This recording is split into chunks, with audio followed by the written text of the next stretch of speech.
We're up to lecture number 7 in our Modern Marvels series. And our speaker tonight is Professor Michael Celia, having read in his CV that his interests and expertise include groundwater hydrology and water-stressed ecosystems. We might ask him to advise us on some of our Princeton basements.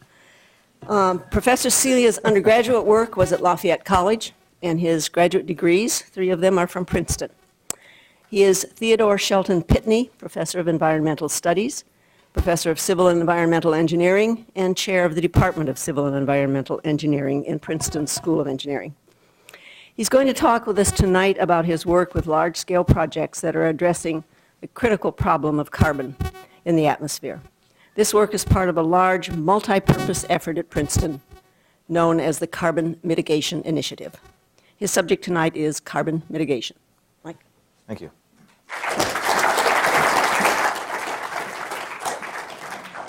Well, thank you, everyone. It's a pleasure to be here. I am a little bit tired, but I think we'll get through the lecture okay. The title here is a bit more specific. What I'd like to do is to talk about the idea of geological storage of CO2, and this is part of a strategy that we usually refer to as carbon capture and storage, or CCS. And it is, at the moment, the only viable technology that would allow us to both continue to allow coal to be used in the energy economy, which for us means about 50% of our electricity production, which is from coal, and do something about the carbon problem. So that's why CCS is interesting. The work that I'll tell you about has been done largely as part of this CMI, which is the Carbon Mitigation Initiative at Princeton, which I'll say a few words about as well.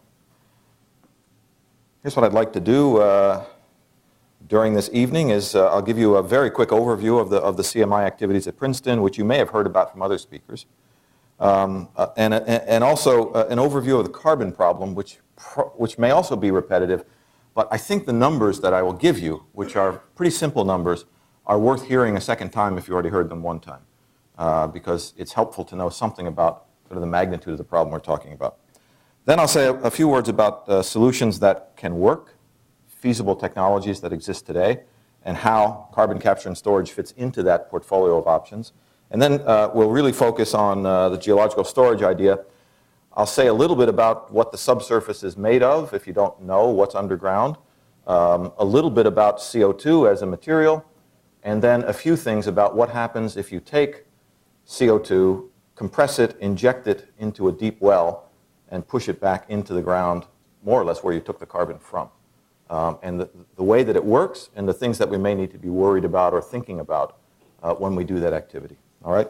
And in the context of all that, I will try to let you know some of the specific things that we work on here in my group and in my department, and also in the CMI, without going into any of the mathematical details, which I assume most of you wouldn't want to see. If you do, I'll be happy to show them to you. Well, CMI project at Princeton is somewhat unusual for this university. I believe it's probably still the largest industrial-funded project in the history of the university. It is funded jointly by BP and Ford Motor Company. It was initially a 10-year project. It's now been renewed for another 5 years.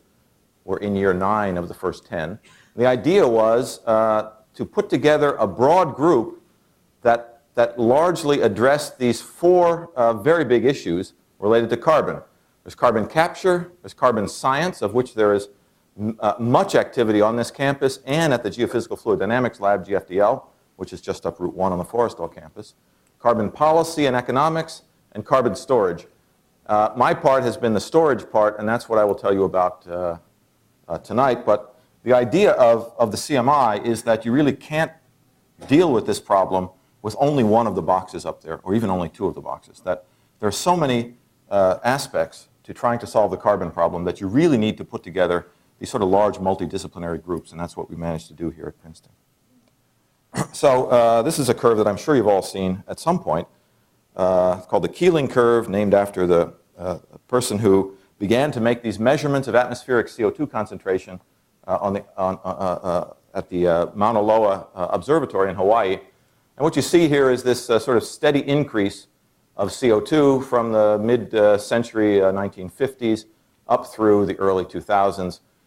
Passing through the 380s here, we're now sort of up well into the 380s.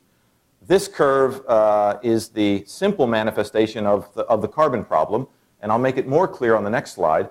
But I'll just make a comment that you see this average continues to go up with some wobbles around depending on a whole variety of things.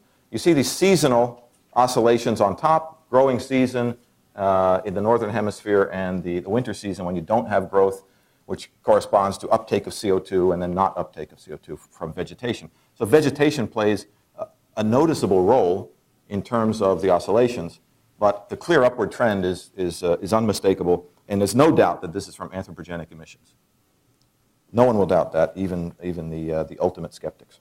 This is a little longer time scale. This goes over the last 1,000 years.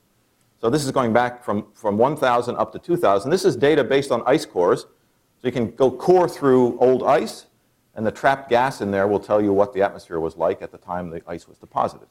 And what you see is that coming out of the last ice age, which is many thousands of years, or several thousand years in the past, the atmosphere stabilized at about 280 parts per million, micrograms per liter, parts per million. And it stayed that way until the Industrial Revolution, in which case we see this exponential increase in atmospheric CO2 to the current level of about 385 parts per million. Now, it's useful to put this into a context in terms of, so one number to remember is 280. That's what we usually think of as the background CO2, because that's what was stable for thousands of years before the Industrial Revolution. The second number to remember is 385, which is the current level of atmospheric CO2 concentration. All right? You can put this into a longer context, which is now about 1 million years, based on ice cores. And what you see if you look at the last 1 million years is 100,000-year cycles that are glacial, interglacial periods on the globe, meaning ice-covered, not ice-covered, okay? And they correspond to maxima and minima for CO2 levels. What you observe in that record is that for every maximum that happened over the last million years or so, none of them exceeds 300 parts per million. Okay, and the minimum is about 170. So we can correctly say that we are collectively, as humans, doing a global scale experiment where we are raising the level of atmospheric CO2 well beyond anything we've seen for at least 1 million years on the planet. Okay? And we are going to simply observe how the Earth system responds to that increase in a greenhouse gas. Okay?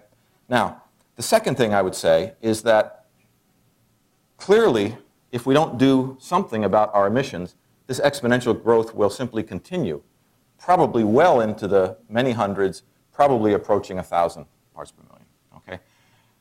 With that in mind, I would say it's reasonable to assume that at some point we will collectively decide that we want to stop doing this experiment. All right? And that's where engineering comes in. Because as engineers, we want to be able to answer the question, when the policymakers come forward and decide to actually do something meaningful, and say, what are the options to stop this exponential growth of CO2 emissions without collapsing our economy? We would like to have answers to that question. Okay? So that's the engineering part. It presupposes that the solution to this problem is a technical solution. Of course, it's prerequisite that we have a political solution. But the political solution doesn't mean anything if you can't do something technically to fix the problem. So those are the things that we work on in the Carbon Mitigation Initiative, are practical solutions for the carbon problem. And that means engineering. All right, good. Well, if you want to fix the problem, it's helpful to know where the CO2 comes from. So here's a pie chart from the International Energy Agency, IEA, showing globally the sources of CO2 emissions from fossil fuel burning, you see the largest sector of this pie is electricity generation, about 40%. All right? Second largest is transportation, about 20%. If you looked at a similar pie chart for the United States, you would see about 40% electricity, a little more than 30% from transportation. We drive a lot more than the rest of the world. Okay? But nonetheless, the two biggest slices are electricity and transportation, with electricity being the dominant one. So therefore, I would hypothesize that if you can't decarbonize the power grid, you can't solve the carbon problem, because it's the biggest slice of the pie. If you can't deal with the biggest slice of the pie, probably you're not going to solve the problem overall. So let's say we take that as a reasonable statement. It's an interesting thought experiment to think about what you would do with the rest of this pie if you had decarbonized power delivered to you. Electricity that didn't produce CO2 emissions. Okay? I would say that clearly we would then think about electrification of the transportation sector as opposed to using hydrogen or other kinds of fuels. That would give you another 20% of the pie globally, 30% in the country. Think about how you design buildings differently if you were delivered carbon-free electricity. Think of how you do everything differently if the electricity were carbon-free. If you go down, I think, that thought process, you get to solutions that can get a pretty good chunk of this pie taken care of, all presupposing that we can decarbonize the power grid. Okay? So therefore, decarbonized power becomes the focus of what we want to do. Some other numbers to think about. The current global emissions are, I don't know what they are currently, but the most recent estimate, which is just a year or two ago, is about 30 gigatons of CO2 per year. A gigaton is 10 to the 9, meaning a billion metric tons. A metric ton is 1,000 kilograms. Okay, so that's what a gigaton is, and we'll be talking about gigatons and megatons. So billion tons and million tons, 10 to the 6 and 10 to the 9, okay? And given the molecular weights of carbon and oxygen, this distills down to about 8 gigatons of carbon per year. Okay, O2 giving you an extra sort of 44 over 12 factor here to go from CO2 down to carbon, okay?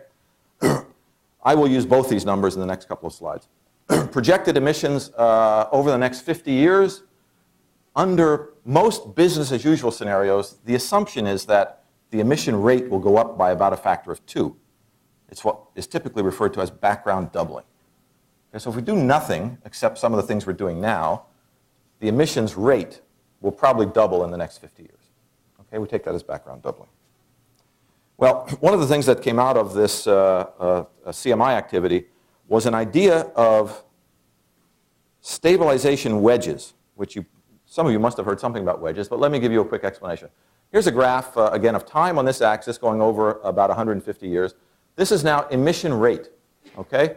So at the moment, we're sitting here at 30 gigatons of CO2 per year, which is 8 gigatons of carbon per year. It's the same. The last 50 years, we increased by about a factor of 5. The idea is that the next 50 years, if we don't do much, we'll increase by about a factor of 2. That's this trajectory here, which gets us up to 16 gigatons of carbon or 60 gigatons of CO2, right? The doubling of the current rate. Now, one of the things that happens with groups like the IPCC that look at many aspects of the carbon and climate systems is that they make future projections about different scenarios and what the emissions would look like and how those emissions then feed back into how the climate might react, all right? One of the things that, one of the scenarios that is sometimes talked about is called the flat path scenario. It's exactly what it says, is that you keep emissions flat at the current rate over the next 50 years. That's the flat path. If you do that and then become more aggressive after 50 years, the models say that the delta T, the average increase in temperature, will be about 3 degrees C. Now, many people like to think of 2 degrees C as the limit for dangerous climate change. So this says that this is not aggressive enough if you want to live in a delta T of 2 degrees. But we'll see in the next slide that this is difficult enough, so let's just worry about trying to do this, all right? What it means is that instead of following this path, we follow this path. That means all the emissions corresponding to this green triangle have to somehow be avoided, right? If you want to go from one line to the other. So what my colleagues Steve Pacala and Rob Sokolow, both from here at Princeton, who are the principal investigators of the overall CMI project did was to say, look, let's take this triangle here and break it up into slices, that each slice increases over 50 years, so that after 50 years, the increase is 1 gigaton of carbon per year. And we call that a stabilization wedge. And this means if you want to get rid of the green triangle, you need technologies that will give you 8 wedges of emission avoidance. All right? Each wedge, by the way, corresponds to an emission, or an avoidance of emissions, totaling 25 gigatons of carbon over 50 years. It's just the area of one of the triangles. Okay? So then once you have this metric, okay, this measure, then you can ask yourself, what technologies will give me 1 wedge? Okay, and if you can get 8 of them, then you at least have some hope that you can solve the problem. All right? Well, here are a few things. This is an incomplete list. If you increase the fuel efficiency of 2 billion cars from 30 miles per gallon to 60 miles per gallon, I think at the moment there are maybe 700 million cars on the planet or something like that. So we don't even have 2 billion cars, but if in 50 years we did have 2 billion cars, they'd have to be much more efficient than they are today. If you like nuclear, take the current installed capacity globally, add twice that amount to it. That will give you 1 wedge. Think about the politics of doing that over a 50-year time scale. And even if you're the most pro-nuclear person, I think you would conclude that you wouldn't get more than 1 wedge out of nuclear. That's what I think. All right? Other things you can see here, you can look at whatever you want to look at. This is what I want to talk about today. You install carbon capture and storage, which I'll explain in the next slide, at 800 large-scale coal-fired power plants. If you do that, you get 1 wedge. All right? And as I said at the beginning, the reason I'm interested in this is a quote here from a report that came out of MIT from a conference a couple of years ago. It says, we conclude that carbon capture and storage is the critical enabling technology that would reduce CO2 emissions significantly while also allowing us to continue to use coal. And what it doesn't say here is that it's essentially the only technology that exists right now that would allow us to do that. There's a whole other sort of conversation we could have about whether or not we should reasonably expect the US or China or other countries not to use coal. Okay, I would say that it's almost impossible to imagine that that would happen. Maybe I'll be wrong, okay, but it's cheap, it's abundant, and you have energy security, right? We don't have to go to war in the Middle East to get coal. We just have to go to Appalachia or out to Wyoming or other parts of the country, and it's the same with China. And no one is going to walk away from a cheap, secure, abundant source of energy, I don't think. So we're going to continue to use coal. The question is, what will the emissions profile look like as we use the coal? All right. So carbon capture and storage is actually very simple. The idea is that we continue to use fossil fuels to power the electricity sector. Now, if you're in Greenpeace or maybe an even more radical group, you will typically stop me here and say, this is a bad solution. Because any solution that allows us to continue to use fossil fuels is a bad solution. Okay. I think that's a completely impractical point of view, and at the end of the day, not very helpful. But nonetheless, I get those debates all the time. The idea is that we continue to use oil, gas, or coal in the power facility. The way you design this is a separate talk, but you either retrofit old ones, which is not very efficient, or you just design your plant differently so you get a concentrated stream of CO2. One way or another, you capture the CO2 in a separate facility before you allow it to escape into the atmosphere. All right? And this is done by some chemical engineering processes. You then take the captured carbon and put it somewhere other than the atmosphere. That's the whole idea. And that means you either inject it into the oceans, which is politically difficult at the moment, and technically may not be the best thing to do, or you inject it into deep geological formations, more or less where you took the original hydrocarbon to power your system.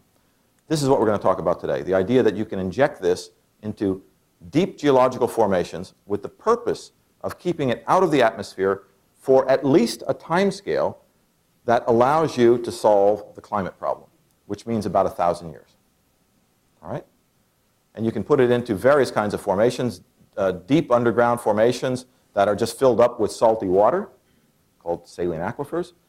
depleted oil and gas reservoirs where we've already taken the hydrocarbon out, either with or without what's called enhanced oil recovery.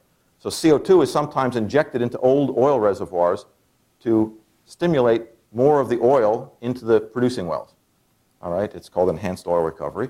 You can do it with that or without that. And that's the basic idea. It's really not particularly complicated to understand. Let's look at some numbers. My best guess is that the current number of coal-fired power plants, sort of reasonably sized, is in the low 2000s across the globe right now. So if we were to magically retrofit, 2,000 and some old coal plants to have CCS, how many wedges would we get? 1, 2, do I hear 3? We'll have an auction. Well, you need 800 for one, so yeah, it's pretty close to 3 actually, right? So if you could make it happen, you get 3 wedges. Suddenly I'm interested, right? Because if you have a technology, that you really like, but it only gives you a small fraction of 1 wedge, then with all due respect, you're wasting your time. Because if you don't get at least 8 wedges at the end of the day, you can't solve the problem. All right?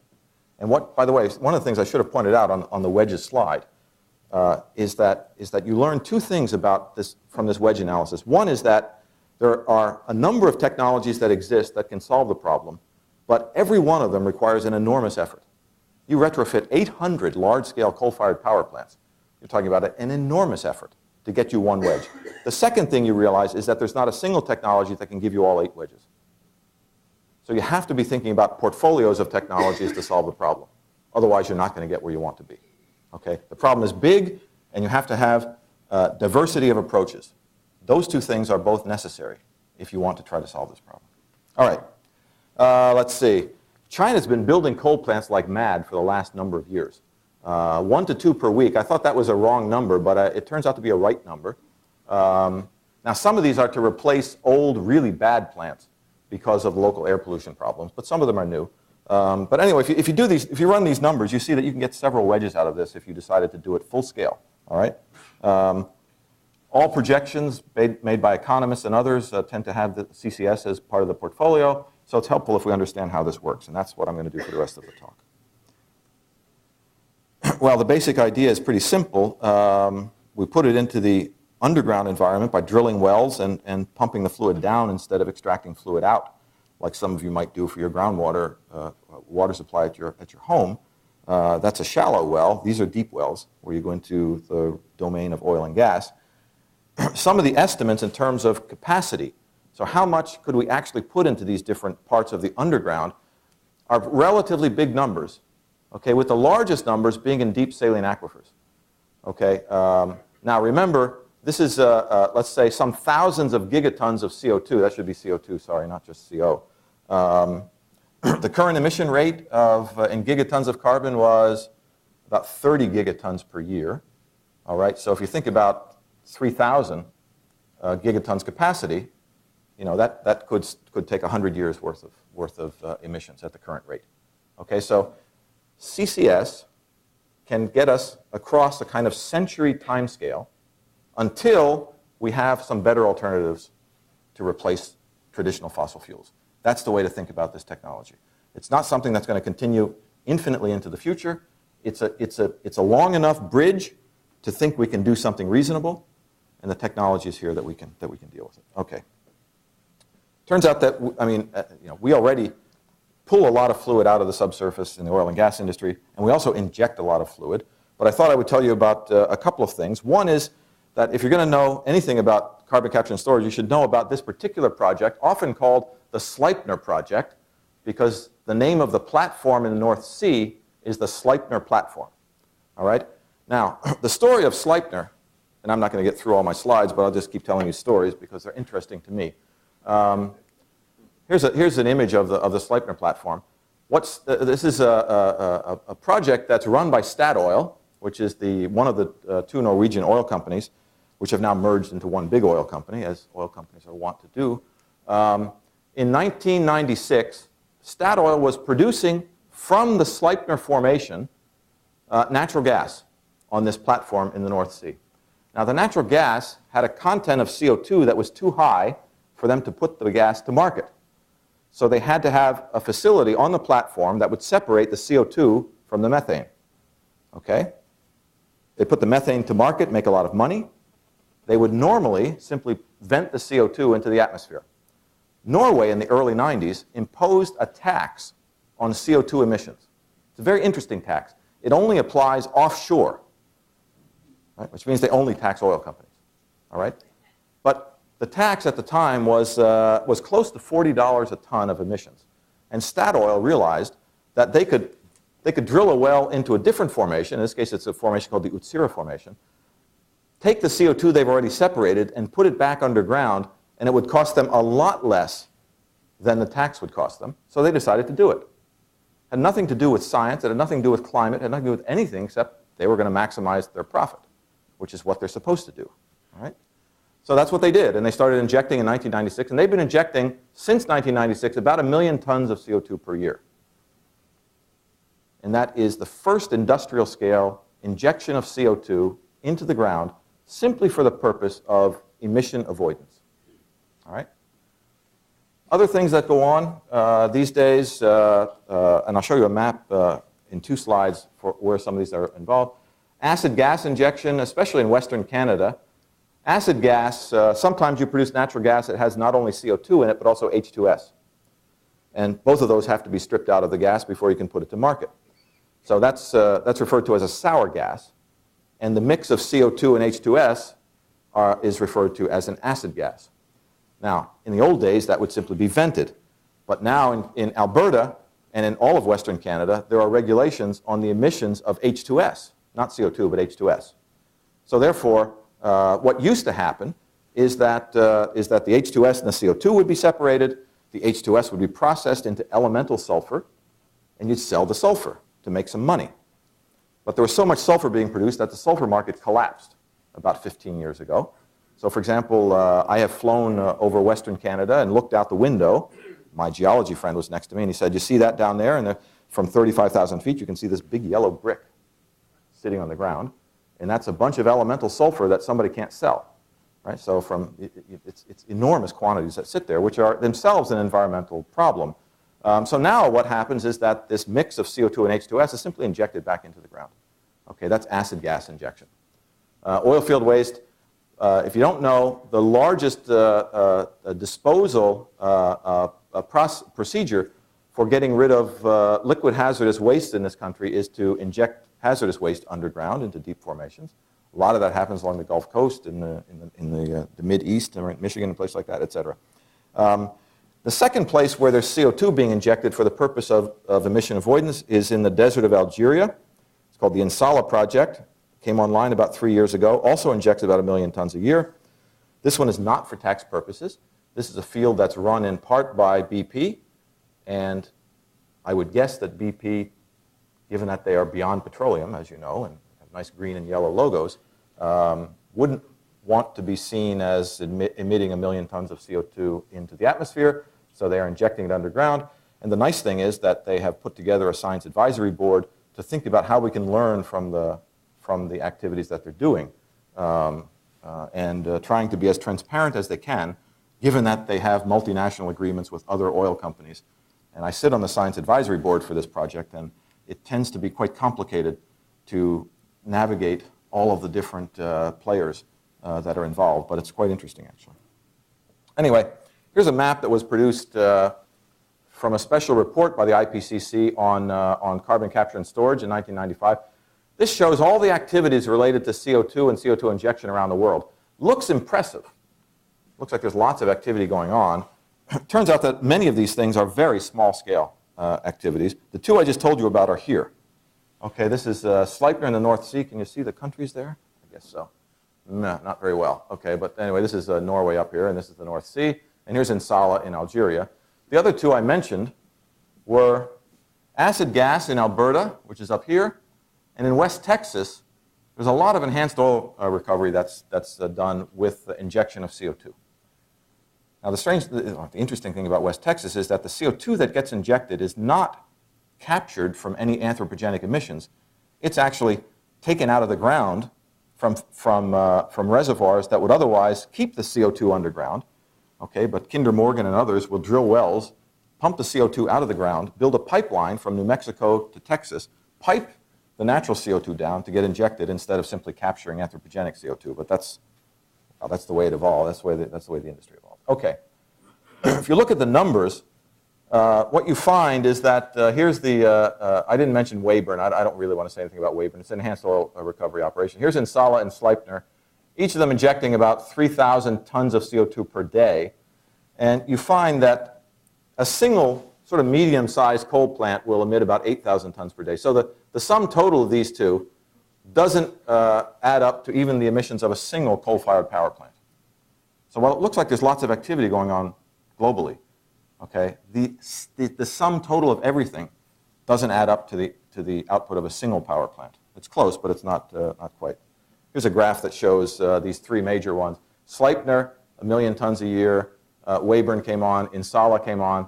All three of these together, this would be the emissions starting in 90 or starting earlier from a coal-fired power plant. And you see that it's on the order of one plant. We need 800 of these things to get a single wedge. Okay. So I'll keep telling you for the next few minutes until I'm done, this is a very big problem. And if you're going to try to solve it by dabbling around the edges, you're just wasting everybody's time. Either you try and solve it at the right scale, or you're never going to solve it. All right? So you should think about strategies of how you can solve it. Well, where do we find formations into which we can do injections? Here's a map, again, from this IPCC report that shows the darkest indicate the best places to do injection. If you just look at North America, you see that the mid-continent basin here has lots of potential sites, all right? And that's pretty much where we look in North America. The North Sea is up there as well and various other places, but let's just think about North America for the moment. There's a lot of capacity in North America, it turns out. Now, before I go on, I wanted to say a little bit about what happens when you look at the subsurface, and I wanted to do it with two different maps. This one is an old study which I took because it's local to the region. Here's Philadelphia, and here's Atlantic City. All right? And this is showing you what the geology looks like when you go across southern New Jersey. And what you see is a layered structure here of clays and sands and clays and sands and clays and sands. What I want to just point out is that the layered nature of this, where you have sands and clays that tend to be in alternating layers. Sand tends to be permeable, clay tends to be relatively impermeable. And that's the way that these materials tend to get laid down geologically. All right? The other thing to recognize is that even though this looks like a big slope here, the scale here is 250 feet in the vertical and 8 miles in the horizontal. So it's a very exaggerated vertical scale. And anytime you see these geological cross-sections, they're almost always very big exaggeration in the vertical. So don't be misled by the distortion. Now, here's a schematic on a much bigger scale of the Great Plains. And the two things I want to point out here are, again, the layered structure. So here are zones that are permeable, impermeable, etc. And the second is that the blue is meant to indicate fresh water, and the gray is meant to indicate salty water. As you go deeper, you go from freshwater zones, where we tend to get our water resources from, into zones that have salty water, which is not of much use from a human perspective. Okay? It's into these salty formations that we think about injecting the CO2. Good. Go back to this map, which I just showed you. This is a map that shows the density of oil and gas wells. And what I want to point out is in North America in particular, the places where we saw were the best prospects for putting CO2 happen to also be the places where you tend to find oil and gas. Okay, so this is the density of oil and gas wells. In North America, there are probably 6 or 7 million oil and gas wells. All right? And I'll get back to that idea in a minute. But these mid-continent sedimentary basins, we know a lot about them because we produce a lot of oil and gas out of these formations. And these are the places where we think about putting CO2. Okay, I want to say a little something about CO2, and then I'll say a few words about what happens when we inject it. This is called a phase diagram. It's temperature on the x-axis and pressure on the y-axis. And what it says is that at different combinations of pressure and temperature, CO2 will take on different phases, liquid, solid, gas. Okay? So you can see what's gas, what's liquid, et cetera. So under normal room conditions, CO2 is a gas. Density of about 1.8 kilograms per cubic meter. Okay? It's a little bit denser than air. But the other thing you see on here is something called a critical point. This guy right here, okay, which is at about 31 degrees and about 7.5 megapascal, if that means anything to you. But the point is, if you go to high enough temperature and pressure, the CO2 becomes what's called supercritical. It means beyond the critical point. All right? And here you wind up with densities of about, let's say, on average, maybe 500 kilograms per cubic meter, right, instead of 1.8, with viscosities that are still relatively low. Almost all of the injections that are talked about with carbon capture and storage will involve supercritical CO2. Okay, and supercritical just means beyond the critical point. It means you're going deep enough that it becomes hot and under high pressure. And that's where we're going to inject the CO2. It has a high enough density that it looks attractive, and that's what it means. And what it means is that the depth would typically be about 800 meters and deeper for where we do the injection. So we're talking about injecting 1 kilometer, 2 kilometers, 3 kilometers below the land surface. That's pretty deep. All right?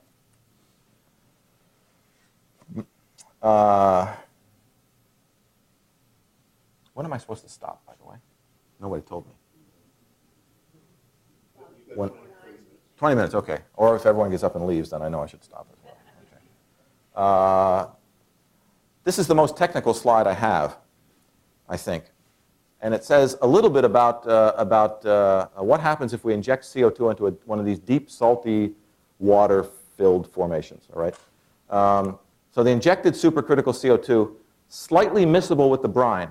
What it means is that if I put the CO2, just separate CO2, next to salty water, a little bit of the CO2 will dissolve into the water, a few percent.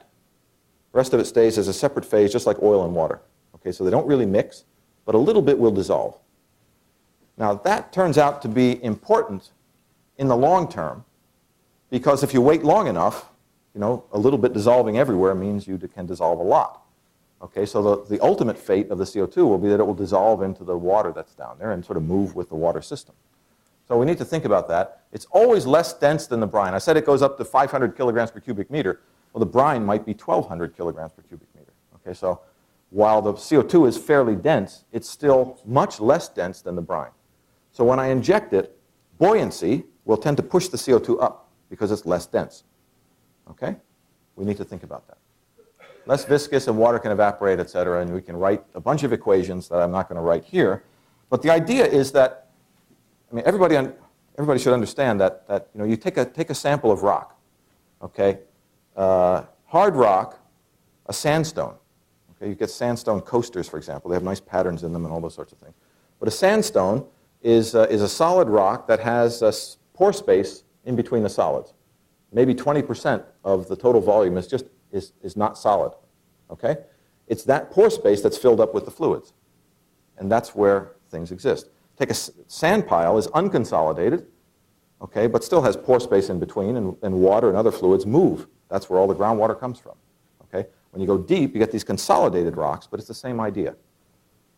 And that's what this schematic is meant to indicate, that the green here is meant to indicate solids, and in between the solids, we have the void space. Some of it's filled with the brine, and some of it gets filled with the CO2 that we inject.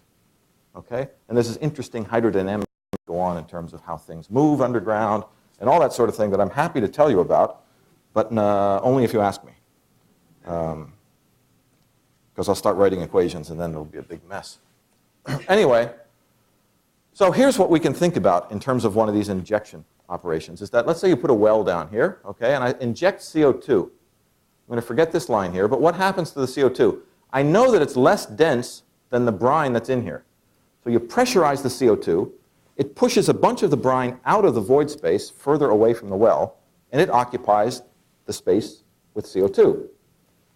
It will, because it's less dense, it will tend to move upward, all right, in what's called, what the petroleum engineers call gravity override. Okay, it's descriptive, right? Gravity being buoyancy, override meaning it goes over top. It'll continue going straight up to the surface unless I have some formation above here that's impermeable. That's where the layered nature that I showed you before is important. I inject into the permeable layers, and it should be overlain by an impermeable layer. The geologists and the petroleum guys call that a cap rock. It's the rock that caps the formation. All right? You need two things to do this injection.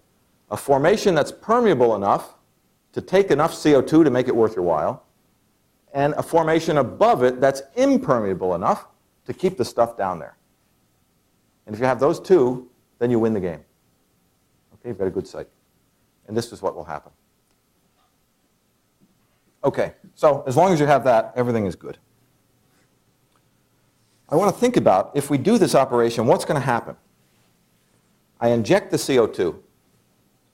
It stays as this sort of separate fluid, right, like oil and water not mixing, with only a little bit of it dissolving. As long as it's a separate fluid, it has a buoyant drive pushing it up, and if it encounters any imperfections in this cap rock, it could leak out of the formation upward into groundwater zones, to the land surface. If too much gets to the surface and goes to the atmosphere, you're just wasting your time, okay, and wasting your money, so you need to worry about that. But this is this idea of two separate phases, meaning two separate fluid phases, one aqueous, brine, and the other CO2, all right? Most of the CO2, to start with, meaning during the injection phase, which is sort of the lifetime of a power plant, 50 years, for example, will remain as a buoyant separate phase fluid. If you wait long enough, a significant amount of it will dissolve. I already told you a little bit dissolves. If you wait long enough, it diffuses away and more dissolves and more dissolves. And you can get some geochemistry going on at later times. But these sorts of processes happen more or less sequentially, all right? And what we know is that the only one of these that really has any risk of leakage is when you have this early time buoyant fluid that will move up naturally, all right? So that's where we think about risk. But in this case, this is again from this IPCC report. I don't know if this is, the light has gone off, so the battery's probably gone off too, but you can probably hear me without this. Yeah, that's fine. Anyway, the idea of storage security is that as time goes on, all of the physics that happen to the CO2, it'll dissolve, it'll become trapped by capillary forces, all of these things make the storage more secure. So as time goes on, the system behaves better in terms of any sort of environmental risk. So let me tell you I'll just show you a quick result of some of the analysis that we like to do. Here again is the Sleipner platform off the southern coast of Norway into the North Sea. This is the entire formation into which the injection is happening. There are many things to say about that, but this again is the Sleipner is the Utsira formation. Norway is now planning to build two essentially zero-emission power plants along the coast. This is using natural gas as the fuel, but they will capture the CO2, and they will then pipe the CO2 out in the North Sea and inject it in formations under the North Sea. And in this case, for one of the plants, the formation here is called the Johansen Formation, and we've been doing some studies to think about what will happen to the CO2 when it's injected into this formation under the North Sea. So this, for example, is a sort of a diagram of what this particular formation looks like. This is a fault zone where the actual formation splits in two because of various geological processes. There's lots of variability in terms of its slope and its topography and its parameters and all that sort of stuff. So we build computer models that will tell us what will happen to the CO2. So here's a case where CO2 was injected, and we sort of track it along. The injection point was here. We track it along to see what happens. And what I wanted to show you is one result here where, I don't know with the lights here, you can't see this very well, but let's just look at the outline of the black, all right? These black outlines here. After 100 years, this is the extent of this buoyant CO2, okay? After 200 years, it's here. After 400 years, it's here. And after 3,000 years, we just get these little pieces here, which get stuck under local dome structures in the cap rock bottom formation, all right? And the rest of it is either dissolved or trapped with capillary forces. And you can take all of this kind of detailed information and make your own version, or we make our own version, of that storage security diagram I showed you. So with time here, you see the white up at the top is the amount of this free phase CO2, this buoyant CO2. It very quickly, sort of on the scale of about 100 years, becomes essentially immobilized either by local capillarity, which I haven't explained to you, and I'm not going to bother because I don't have time, but this is the same reason that in an oil field, if you can get 50% of the oil out of the ground, you're doing very well. The rest of it gets stuck behind, and you just can't get it out because the small-scale forces keep it sort of in the rock, okay? Well, when you stop injecting and water comes in and sort of flushes out some of the CO2, it doesn't flush out all the CO2. The CO2 gets left behind in the same way that oil gets left behind, and that's this residual CO2 trapping. Some of it dissolves, as I said, here, and we can track all of these things and put quantitative measures on this sort of cartoon of storage security by simply looking at these different components here. And this is one of the things that we like to do, in part because regulators want to know what will happen. The EPA is now in charge of federal regulations and writing rules for these kinds of injections. And we not only have to look at short-term risk of leakage, which I'll show you an example of next, but we have to think about long-term fate and what's going to happen. And thanks. The long term becomes especially important when you think about liability issues, because if you think about this injection game, who's going to do the injection? Probably it's going to be the BPs, the Exxons, and the Halliburtons and the Schlumbergers of the world, all the ones that make a lot of money getting hydrocarbon out and more or less leading to the CO2 problem. They will now make even more money to fix the CO2 problem because that's their expertise. Okay? There's no point in getting upset about it. It's just the way it's going to be. Let's see. Now I have one of these things where I haven't slept for so long that I forget what I was going to say about them. But I hope it was something nicer than I inferred with my joke about them. Let's see. Of course. No, I remember what it was. Liability. They will not accept liability on a 1,000-year time scale. Okay? They will accept liability while they're doing the injection. Okay? So what does it mean? It means that think about a regulatory structure. You do the injection for 50 years, and then somebody, meaning the EPA, is going to stamp and say, okay, you've done a good job. You're going to say thank you very much. You're going to walk away with your money after the injection operation, and everybody in this room or somebody is going to collect some kind of fund that will deal with liability issues in the sort of post-closure period. Okay?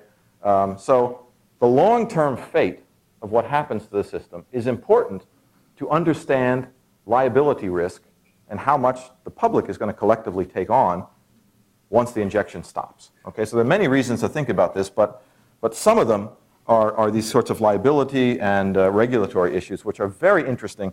And right now, it's a remarkably interesting time because EPA has published proposed rules for CO2 injection wells.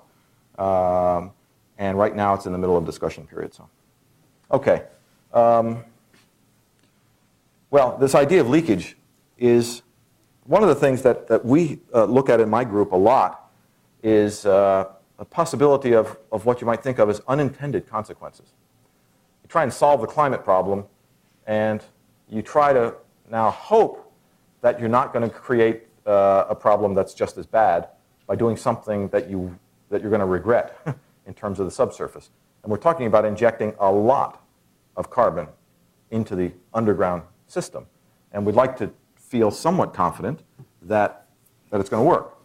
And the thing that we tend to worry about a lot is how much of these different fluids will leak, and what are the possibilities that it will simply diffuse through the cap rock. Okay. It's not really a leakage issue. There's an interesting technical part in terms of how it feeds back into pressure, but the first one of these bullets, from the point of view of leakage, is not very interesting. Faults and fractures are natural things that occur in rocks, and we need to worry about them, and fault zones are difficult to deal with. But the thing about North America that I've already told you is that we've got about 6 or 7 million old oil and gas wells, and they can act as leakage conduits, and it happens that they tend to be drilled in the same place where we would want to put the CO2. So, we can think about diffuse leakage in this diagram I showed you before. Leakage along faults and fractures can with the brine and the CO2. But I want to say a few words about wells, and just to get us thinking about some of the issues that we might want to deal with. We've been working a lot in Western Canada for various reasons, and And there's a location, lighting is a little tricky here, southwest of Edmonton, where there are 4 large coal-fired power plants, emitting collectively about 30 million tons of CO2 a year. And we thought that this area, which is highlighted here more or less, which is about 50 kilometers on the side, would be interesting to look at to see what would happen if we did an injection there, did a carbon capture and injection. So the first thing we did was to think about oil and gas wells. And if you look at this 50 kilometer by 50 kilometer area, you find that on this graph, each of these blue dots represents an existing oil or gas well. And if you add them up quickly, which I'm sure some of you can do, you get about 1,250 of them. Okay, so about 1,000 old oil and gas wells in the domain where you'd like to put your CO2. Now, what does a well do? A well will go through a cap rock because the cap rock keeps the oil and gas in place. But you want to get the oil and gas out of the ground. So you drill a hole in the cap rock, pull the fluid out. So now you've got a Swiss cheese of 1,250 holes in cap rocks that you have to think about whether or not that cap rock can keep the CO2 in place. It becomes a very interesting question, it turns out. So here, for example, is what the stratigraphy looks like. I'll just point out, I can't read it from here, that you have aquifers and aquitards, aquifer, aquitard. This aquifer means permeable, aquitard means impermeable. The layered structure I told you about again in the subsurface, all right? And if you look at those wells and project them in terms of depth, okay, onto a single cross-section, here's what all 1,250 of these wells look like. All of these indicated formations are possibilities for injecting CO2. All the blue here are permeable formations. The practical issue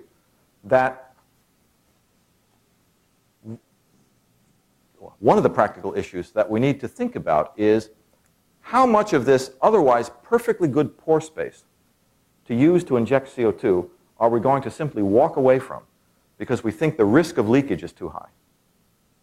If you have 1,000 wells going through this the Viking, for example, has just about 1,000 wells going through its cap rock. Are you going to deal with that, or are you going to walk away and say the risk is too high? Okay, and it's a big issue in North America because it might mean that we walk away from 60% of our capacity to put the CO2 underground. All right? So we've been trying to do a bunch of risk analysis to understand how this is all going to work. And we think about the idea that you might inject CO2, you get a plume that spreads out, you might encounter some number of existing old wells, some of which might leak into other formations above, into drinking water zones, into unsaturated zone, into the atmosphere. What does it all mean? What should we worry about? What should we not worry about? I get phone calls from the insurance industry because insurance companies are thinking about how they're going to insure a CCS operation, and therefore this is all they think about. What's the risk? And if something happens, what's it going to cost me? Right? That's the insurance game. So there are many players getting involved here that ask practical questions about all of this sort of interesting dynamics that can happen, all of it underground. All right? Well, we have a whole program here trying to understand materials that wells are made out of, well cements. My colleague George Shearer does a lot of cement chemistry and trying to figure out what leakage might look like along a well. We've done a bunch of experiments. Our former student, Andrew Duguid, looked at how cement degrades under different conditions and a whole bunch of things like that.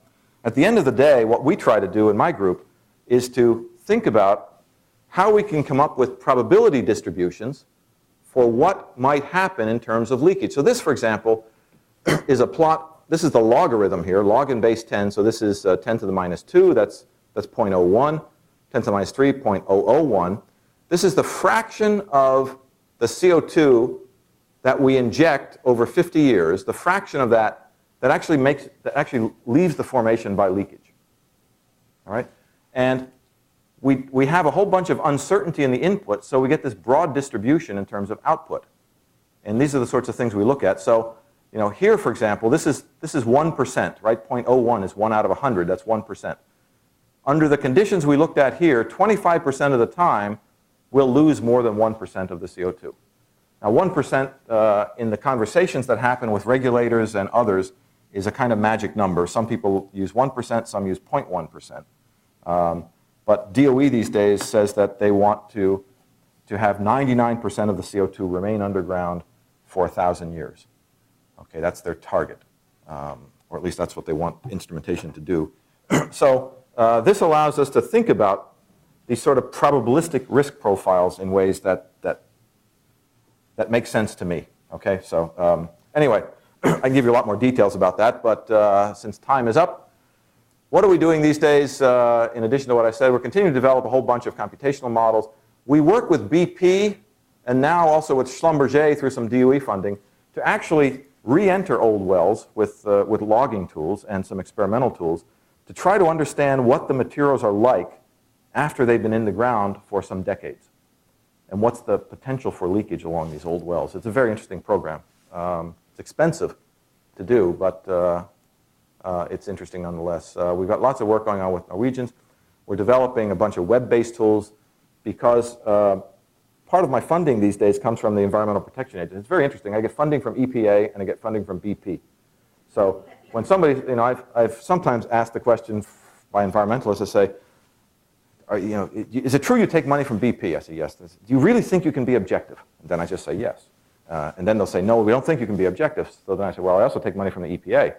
So do you think I can't be objective on the other side as well? And I guess if I'm not objective on either side, then it leaves me being objective, right? Because anyway,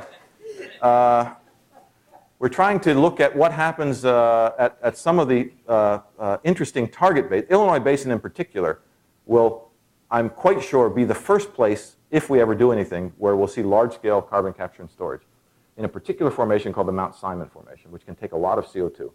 And we have a project that's just starting looking at what will happen in Mount Simon in the Illinois Basin. Quite interesting, for me anyway.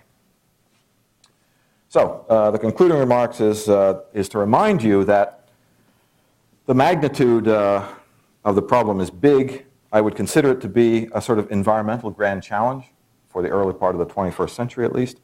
Remind you that CCS is the only viable technology that can allow us to use coal and deal with carbon at the same time. That we need to think about unintended consequences because, of course, history is full of good ideas that led to bad outcomes. So we'd like to try to avoid that if we can manage. And CCS is likely to be a central technology if we ever get serious about trying to solve the carbon problem. And if you're interested in some additional resources, I suggest if you just go to the IPCC website, you can easily download the special report on CCS. Very nicely written, especially chapter 5.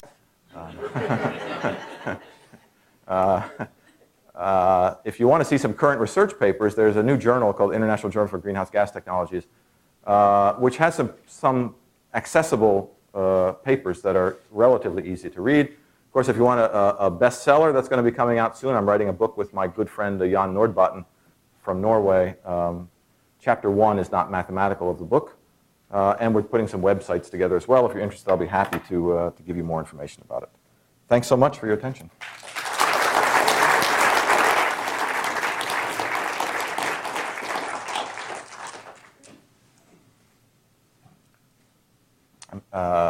Yes? Is there any estimate as to what fraction of the energy you would get from your well by drilling is required to put the CO2 separated and put it back down? Yeah, so the energy penalty tends to be sort of 25% or 30%, something like that, with most of it coming from the separation, from the carbon capture. Okay, so what it means in terms of cost, see if we convert it into electricity bill. So if all of your electricity, well, it's a little bit tricky. Let's assume you took that all of your electricity, whatever electricity comes from a coal-fired source, which is not that much in New Jersey. If it all were converted overnight into carbon capture and storage with the extra cost associated, your bill would go up by about 6 cents per kilowatt hour. Now in New Jersey, we pay about 15 cents a kilowatt hour. So that means that if all of your electricity were to go CCS, the electricity bill would go up by about 30%. Now, that sounds like a big number, and everyone loves to use that number to tell you that it's so expensive we shouldn't do it. But think about the practical reality. You can't get to that point without probably 2 or 3 decades of development. You can't just overnight convert things, you know, it doesn't work that way. So if you think about a 3-decade implementation, after 3 decades, the fraction of your bill that corresponds to coal would go up by, say, 30%. Okay, well, suddenly it looks like almost nothing on a per year basis relative to all the rest of the increased costs that we all face. So, you know, I like to think about the cost involved as really not being a major factor, even though no one else ever says that. But that's how I think about it, because at the end of the day, you can go through an example of all sorts of other costs at the household level that you see. You would not notice this cost coming online. That said, the economics of this are the only thing that will allow it to work, which means that it has to be a top-down decision that the cost of emitting to the atmosphere is going to be high enough that all of the power companies will be incentivized to do something else. CCS being an option, maybe all the coal companies will go into solar. You know, maybe everyone will build wind farms, whatever. Okay, but it's all about economics at the end of the day. Yes? Anything known about the pH of these brine layers? Yeah, sure. Of course, you put CO2 down and the pH will decrease, and that is what drives the degradation of the well cements that I showed you. Didn't explain it, but I showed it to you. And it tends to be the concern about what happens. I mean, what happens if CO2 leaks into a fresh groundwater zone? You know, the joke is, of course, that you have Perrier and you can sell it for a lot more than you would otherwise. The reality is that it will decrease the pH of the water. And that can drive a whole series of geochemical reactions, which is the concern about CO2 getting into the groundwater. Now, my own sense is, even though I'm not a geochemist, my own sense is that those concerns are sometimes exaggerated in the sense that what can happen? Okay, if you've got certain metals that are sorbed onto the solid and therefore of no real concern, you change the pH, you can desorb, essentially desorb the metals off the solid, mobilize them, and lead to a contamination problem that wouldn't be there otherwise. Okay, there aren't that many parts of the country where you would see high enough levels, and typically it's only arsenic that you would worry about in certain parts of the country in that regard. But nonetheless, I assume what you're implying with your question is that you need to worry about the pH, and in fact that's the main driver in terms of the response in the aqueous phase with the CO2 in it. And it's the acidified brines that drive a lot of the environmental concerns that come up. So, yeah. Yes? Aren't there other greenhouse gases, like methane, that we have to be concerned with? Sure. But CO2 right now still is the dominant anthropogenic greenhouse gas. So that is, and it's the one whose atmospheric signature is clearly continuing to go up exponentially. So it's you know, the argument is analogous to my argument about the electricity sector. It's the biggest slice of the pie, and if we can't attack the biggest slice of the pie, then we can't eat the pie, right? So that's, yeah. But yes, the methane, of course, is the second in the list of importance in terms of the overall effect. Methane itself, a molecule of methane, is a much stronger greenhouse gas than a molecule of CO2. But there's just so much more of the CO2 that it dominates the atmospheric greenhouse signature at the moment. Yes? Wasn't there a problem quite a few years back with the injection wells causing small earthquakes? Yeah, well, the most recent one was a geothermal well that in Switzerland. That was one where the purpose, this was to do some geothermal stimulation. That was a case where the well itself used what's called hydrofracking, which is that you will inject at a pressure that's high enough to create local fractures, all right? And the idea is that that increases the permeability of the rock and therefore gives you more access to the space, okay? And fracturing of rocks is used in lots of different activities, including enhanced oil recovery to get better sweep and things like that. That caused well, I don't know, small, more or less, earthquake, which shut the entire project down. there have been similar things that happened with injections outside of Denver, which may be what you're thinking about.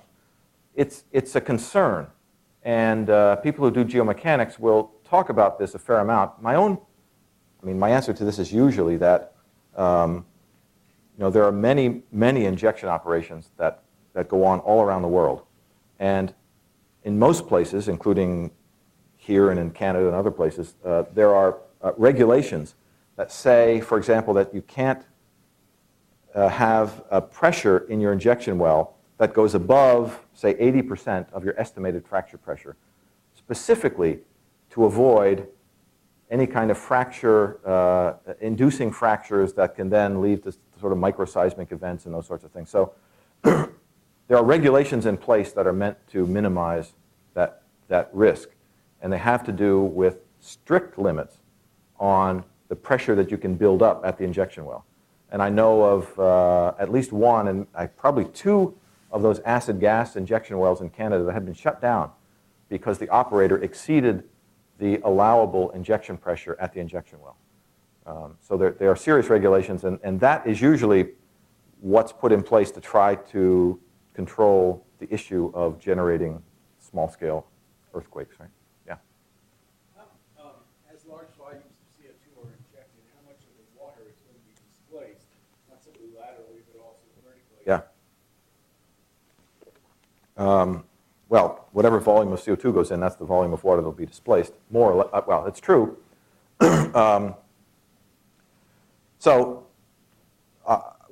have argued for a while, and this is part of our conversation these days with the Environmental Protection Agency, that the movement of the displaced brine is probably equally important to the movement of the CO2 and may, in fact, be the thing that tends to contaminate groundwater sources more than the CO2.